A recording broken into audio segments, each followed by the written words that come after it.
Months had passed since Hiccup first found those strange Night Fury markings up in the mountains. Life on Berk had been peaceful, almost too peaceful. Hiccup couldn't shake the feeling that something was just off. One blustery morning, he stood with Toothless on a high cliff, the wind whipping through his hair. Suddenly, a horn blast echoed through the village. It wasn't a warning signal he recognized. Down below, villagers poured from their homes, their faces etched with confusion.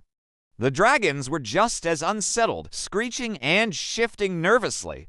Astrid landed beside him on Stormfly, her expression grim. Hiccup, something spooking the sheep. And the dragons, they're all panicking. Before he could even form a response, a massive shadow fell over them, plunging the entire village into an eerie twilight. Hiccup looked up.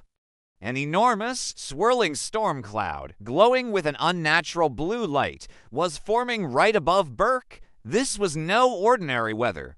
This was something else. All right, gang, let's see what this is all about. Hiccup yelled, leaping onto Toothless. The other riders were right with him. Astrid on Stormfly, Snotlout on Hookfin, Fishlegs on Meatlug, and the twins, Roughnut and Toughnut, on Barf and Belch. They soared into the heart of the glowing storm, the air crackling with energy. And then they saw it, a creature of pure legend. A gigantic dragon, its scales shimmering and alive with arcs of raw lightning. It was magnificent and terrifying. By the gods, a thunder serpent. Fishlegs gasped, his dragon manual knowledge kicking in. They're said to be myths, dragons that command the storms themselves.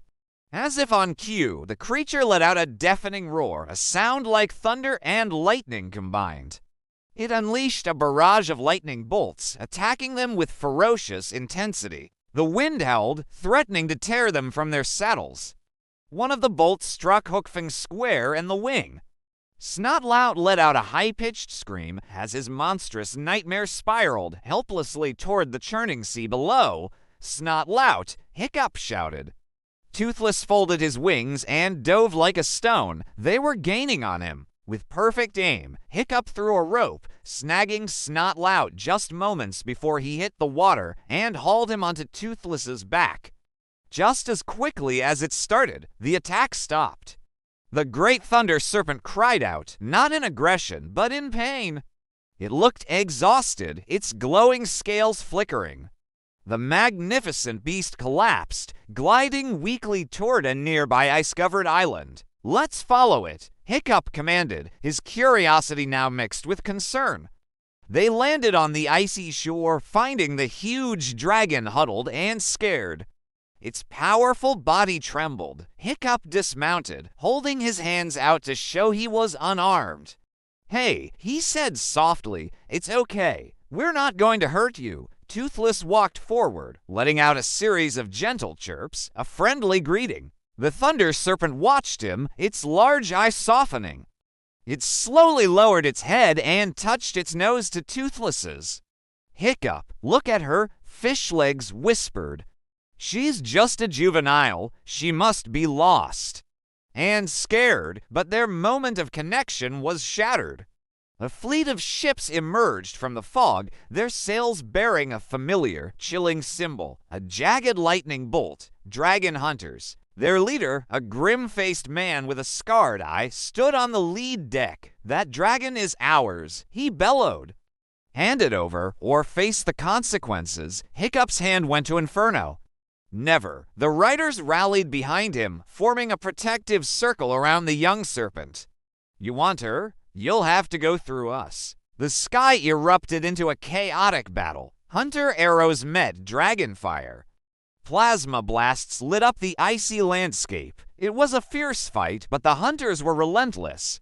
Seeing his friends in danger, Hiccup knew he had to end this. Toothless, now. Toothless charged up, his body glowing with that familiar, powerful blue light. He unleashed a massive alpha blast that tore through the hunters' main ship, shattering their cannons and crippling their attack. The leader snarled in defeat and ordered a full retreat. Silence returned to the icy island. The young thunder serpent slowly rose to its feet. It walked over to Hiccup and bowed its massive head, a clear sign of trust and gratitude. Hiccup placed a hand on its snout. "You're safe now," he promised. "We'll help you find your family." As they flew back to Berk, their new friend soaring gracefully beside them, the storm clouds finally parted, revealing a clear, blue sky. But as the sunlight warmed his face, Hiccup couldn't shake a deep sense of unease. The hunters, the strange markings, this lost storm dragon ... It was all connected. This wasn't the end of a battle. He felt it in his gut. It was just the beginning of a much bigger storm.